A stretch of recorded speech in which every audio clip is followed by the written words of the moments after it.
And I'm sure the pilot's family got fallout from that. Mm-hmm. Yeah. You know, all those angry people looking for a scapegoat. Yeah, and especially when the manufacturer is saying, "Oh no, that's pilot error." Right, Knowing and the man can't speak for himself. Knowing damn good and well that that's not the case. That's, you know, if it was legitimate pilot error, fine, call it like it is. I mean, anybody, whether it's a car, plane, train, or whatever, that's very experienced, you put a new system on there, and they have no clue about it. Well, and they are used to the way it operates. And you expect them to... Yeah, just magically know what the fuck's going on. You do that shit in a simulator. Uh-huh. Not when it's full of people. Like I said, 8 hours of sim time, max. You know, I mean, these are experienced pilots. It's not going to take them very long to see how the plane handles slightly differently because of the new engine position, and it's only going to take 30 seconds to say, hey, if it starts fucking up, pull the circuit breaker. Well, you know? Right, and these are people... But then that didn't even work because it wasn't put on correctly. But these are people that have their whole career. I mean, they've got to think on their feet. So, you know, like you said, 4 seconds to react. And it was actually 4 seconds to react before it was too late. Before the point of no return is actually what it was. And so, I mean, they're used to having to make quick reactions that literally have the weight of lives on them. And so they see something, they react the way they've muscle memory. You know, this is the way you correct this. Yeah, but now it's not. Now it makes it worse. And yeah, I mean, and when I just think about the confusion and the fear, and it's such a big company. We're such cheap asses that they didn't want to make a new plane where the engines were balanced with the plane. That's all that was. We're just going to use the old planes, but bigger engines. Over people. Oh well, it's not balanced. We'll just throw this. See, if they would, and dude, a total redesign costs more money than you can literally imagine. But that's what they do all the time. But they were just being cheap. But people.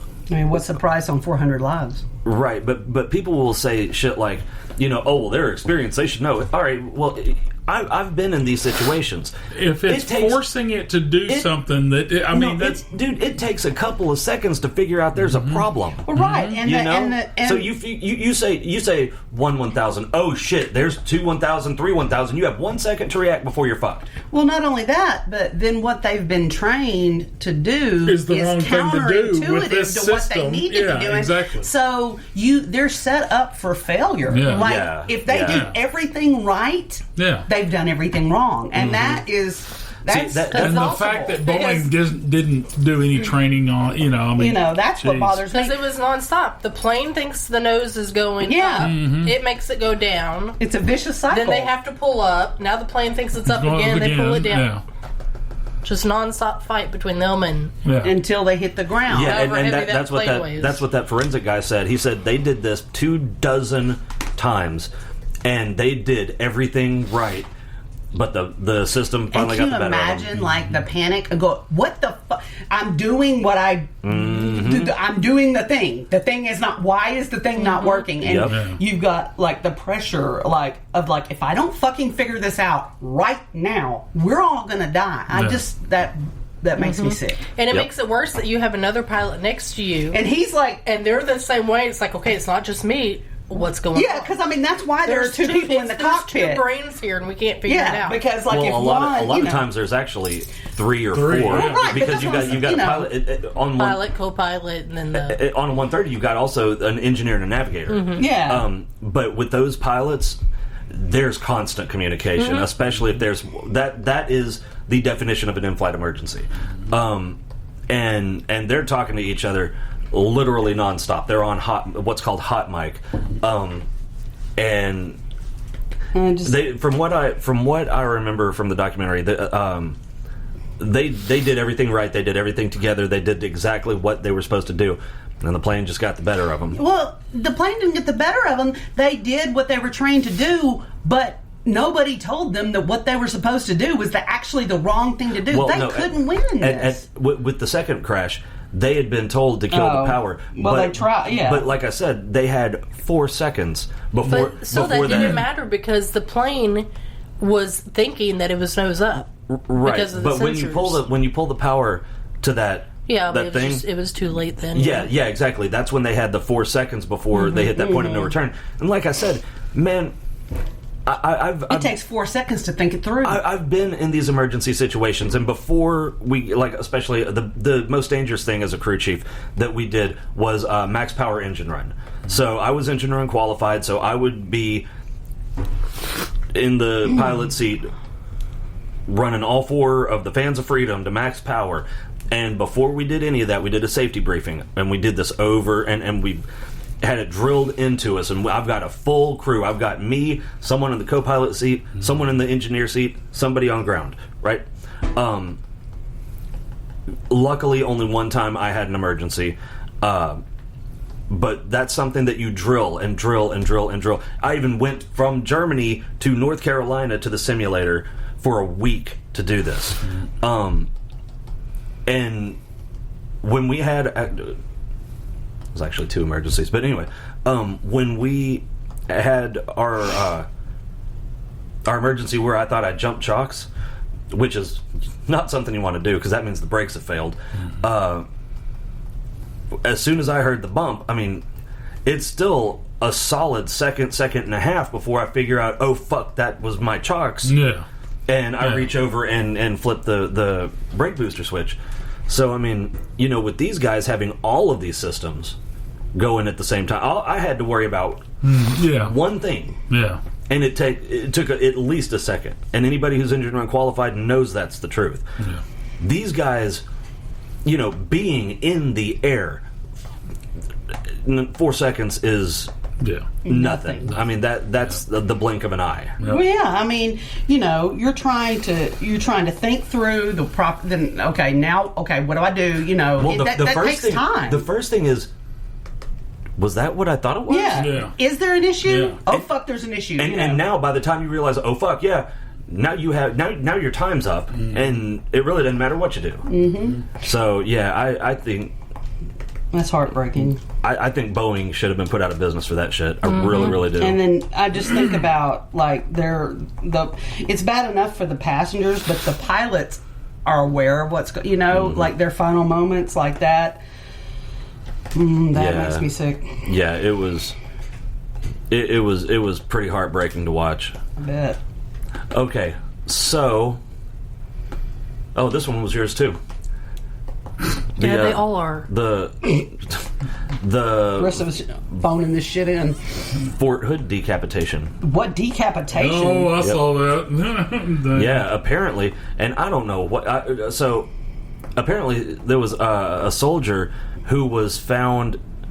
Wasn't on the base, was it? No, he and let me see if I can find the article. He and like 6 or 7 other soldiers went camping. Mm-hmm.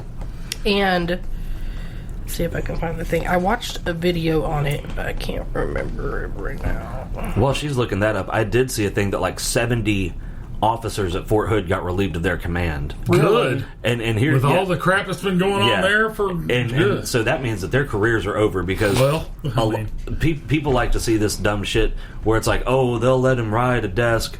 No. This is not like that. You get relieved of your command as an officer, your career is over. You're not going to get promoted ever. But they probably don't need to be with all the crap that's going on there. Absolutely not. So he had gone camping with like 6, 7, 5, something like that, other soldiers. Mm-hmm. And they'd gone to an area, and the next day, police were called, I think around noon. Is that right?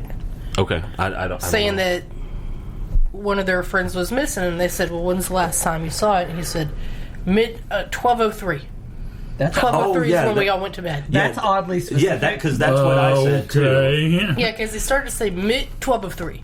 Yeah, because I was like, that was a little strange. Yeah, because as soon as I heard that, I was like, that was incredibly specific. 12:03 and they said, okay, what was the last thing? What was he wearing? He said the last thing we saw was he was just in blue shorts. So I think it was the sister or family member, friend, somebody. He had left his glasses were in the tent. Mm-hmm. Like everything was left in the tent: shoes, jacket, glasses. She said he cannot see. He's like blind without his glasses. Like you. Huh? I said like you. Yeah. he also had some condition. Do you remember what the condition was? Where he couldn't travel very far. It was something with muscles or joints or something. Oh shit! No. So they're saying, well, he just wandered off during the night somewhere. Oh, but he okay. had this condition. He couldn't have. No, it was something with his foot. Okay, Wasn't it or something his with his foot? feet, something where he couldn't have wandered off very far. They would have been able to find him because he wouldn't have been able to go far. He didn't have shoes on. It would have been hard for him to go anywhere. He can't see where the fuck he's going. He's blind. He's half lame. And then, so everything points to this being bullshit. So they said for hours in the morning, for hours they searched for him. They couldn't find him anywhere. And then they were going to look for like a forest ranger, somebody, police or something. But they couldn't find anybody, so they're like, okay, we're going to have to find a phone, call 911. But they said like 5 hours before that phone call was made, they had run into a forest ranger who told them that they had to move where they were camping or something, and they didn't say a damn thing to him. Yeah, I don't remember why they had to move, but I do remember them saying that they never told them yet. Like, we can't move. So We're hiding a body. What was the movie? The funny horror movie where the two guys were going out to the cabin. Cabin in the Woods? No, Dale and Tucker versus Evil. Okay, I love that movie. Okay, that was one of my favorites. At this point, Fort Hood is expecting us to believe. Well, this is Fort Bragg. That was Fort Bragg. Okay, I thought it was Fort Hood too. No, Fort Hood had all this shit before. Now apparently it's moving to Fort Bragg. Apparently the Army is expecting us to believe that all of these soldiers have been dying by the same misadventures that were in that movie. So like, really? They found his head somewhere, washed up somewhere. Oh. In the thing, they made some statement that was like the dumbest shit ever. They were like, they're not ruling out the possibility of suicide or something like that. No, cut his own head off. Wow, okay. They What did they say? That would not they surprise found me. his decapitated head, but the cause of death is unclear. That's right. Which is Cause not of death stupid is because they unclear. could have decapitated him after they killed him. Yeah. Decapitation doesn't True. mean that's how he was killed. Yeah. But they said it But was. it wouldn't surprise me could've for been them to high say it was evidence. suicide. They said something mean- about something about how the head was removed, and I was thinking they were near water, near like a boat propeller could have done something, but the medical examiner already ruled that out. I was going to say, here's the thing though: if a boat propeller had done it, His whole head would be chewed up. There'd be enough damage. Yeah. You would know that's what caused it. Yeah. Yeah, he had ruled that out, and so I don't know what's going on with this story. They haven't released any names And of when the did this soldiers happen? that were with them. This was pretty recent. Yeah.